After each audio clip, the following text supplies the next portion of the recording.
Bago magsimula ang kada game day sa UAAP, mapapanood niyo muna ang pre-game show ng Liga, ang Upfront at the UAAP, kung saan makikita niyo ang ilang features tungkol sa mga ilang UAAP teams, players at maging mga fans. At makakapanayam natin ngayong gabi ang mga hosts ng Upfront at the UAAP.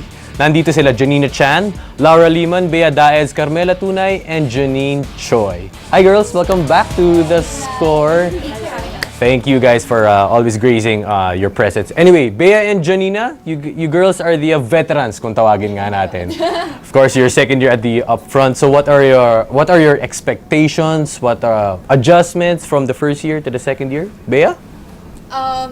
Well, people can expect that we'll have a more in-depth analysis of, the players, getting to know more of them both on and off the court. Okay. And also, it's a completely different format because we'll just be one host at a time. Okay. So, very different from last year because we were around 3. Okay. So, basically, those are the adjustments. Yeah, and first of all, thank you for having us again. You know, we feel like we've grown with the show since day one, of course, with its pilot season just last season. And now we're back to make it even more, more power-packed. Kumbaga, we're gonna have even more segments that will make not only the fans, but the entire UAAP community love watching the UAAP games. And of course, your favorite pregame habit. We're really gonna make it even more, I guess, kaabang-abang. Okay. So speaking of segments, babalikan natin yan, Mama. Yes.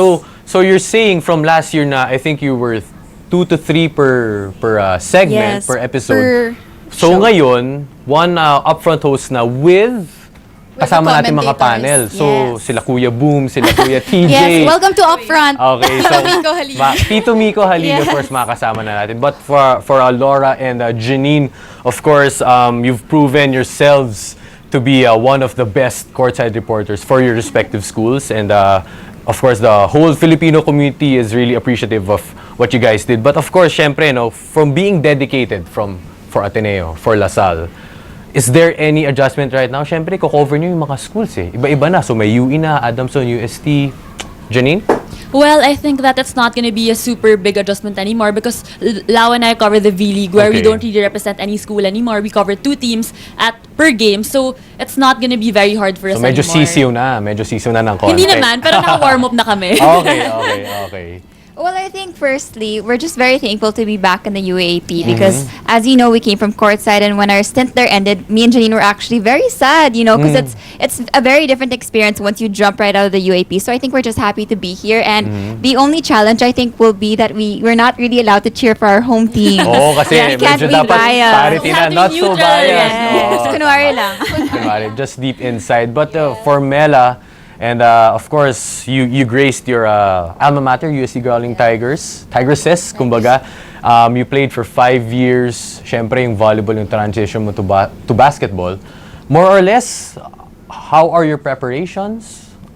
Coming in, kailan mo lang ba nalaman na mag-host ka for Upfront? So tell us more about that transition and journey. I knew about this opportunity mga a month ago.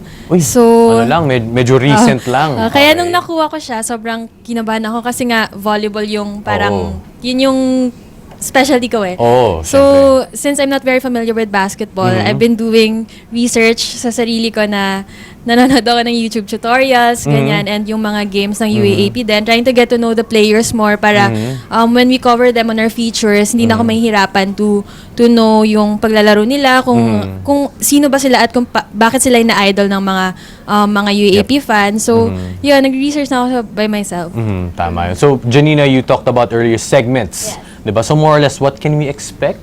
Anong kind of segments? Kasi last year, I know you guys focused on the community. Yes. You focused on, siguro, daily lives of a college student Yes. from Ateneo, from UE. So, Okay. more or less this year, So ano ba yan? essentially, because Upfront exists to be a bridge between the fans and these teams and the athletes that we idolize with the different universities. So, ganun pa rin naman. Pero we added even more interaction with the Yeah. fans. Even personally, Bea and I haven't even experienced these Yeah. kasi nga bagong-bago pa lang sila. So, Uh-huh. more fan interactions. There's this segment called How to Be You. So, Walang hashtag How to Be You, walang po.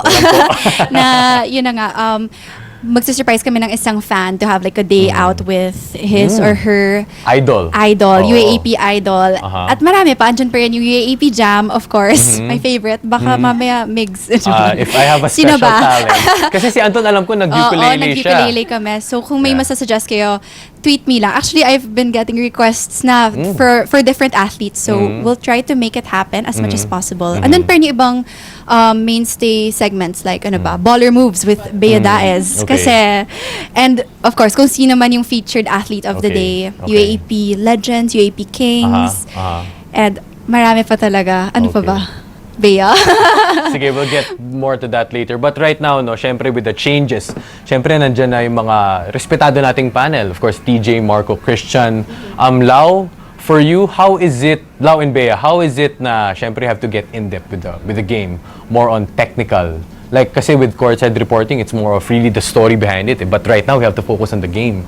So, how is it? Are you mentally preparing for it? Or, yun nga, preparations pa rin? Well, I think it will definitely will be more interesting because we get the technical side of the game, but Uh-huh. at the same time, I think Upfront proved itself successful, and it was retained because it gives the fans an inside look on the players. So not only do we analyze the game technically, Okay. but we also give the fans a chance to get to know their favorite UAP stars, and that's really the Okay. point of Upfront. So Okay. I think we even have one segment where a super fan will get to meet his favorite UAAP star.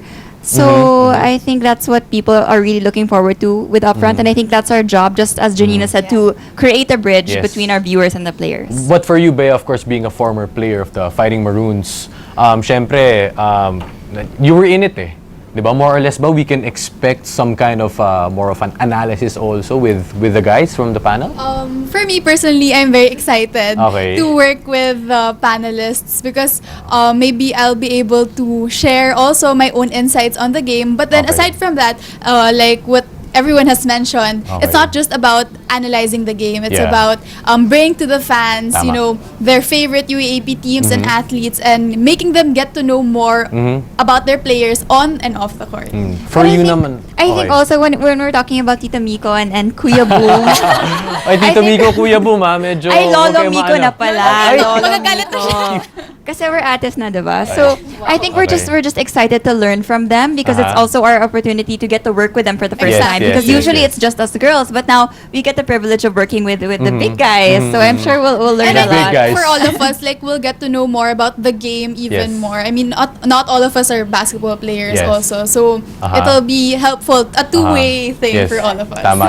For Mela naman, syempre, no, UST is also a very interactive community. Napaka-solid, diehard din ng mga fans. And coming in to Upfront, do you think that you will have a positive response, syempre, from the UST? At least for UST? Hopefully, kasi ako, grabe ako ka-fan-tard sa school ko. Sobrang Okay. yung passion ko for the Tamashan community is really overwhelming. So, sana I get the same thing na Oo. ibalik din nila. Kasi really, yun yung first goal ko is to not do anything na ikakasira ng Totoo school. yan. Kasi, syempre ako, parang somehow I represent the school pa rin kahit hindi na ako naglalaro. So I think people still know me as Mela ng UST. So Yes. sana maging proud sila dito sa gagawin ko sa opportunity na to. For you naman, Jeanine, syempre, fan favorites, De La Salle University, how is it like in De La Salle? Of course, maano ba yung anticipation? And of course, when it comes to Upfront, do you expect also the same kind of energy and participation from everybody else?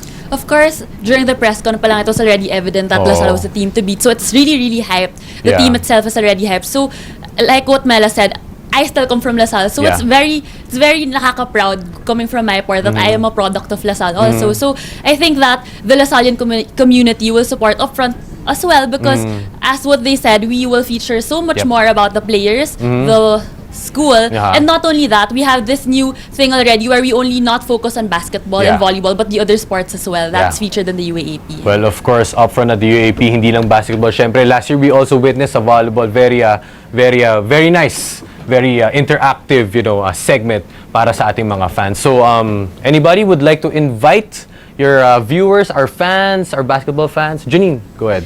Guys, we hope that you support Upfront. It's gonna be new, it's gonna be fresh, and it's gonna be so much better than last season. So I hope that you guys join us as we all journey together this UAAP 79. Okay, maraming salamat. Upfront hosts Jeanine Tsoi, Carmela Tunay, Bea Daez, Lehmann, and Janeena Chan. I wish we could, really chat more, but we're running out of time. Maraming salamat sa inyo.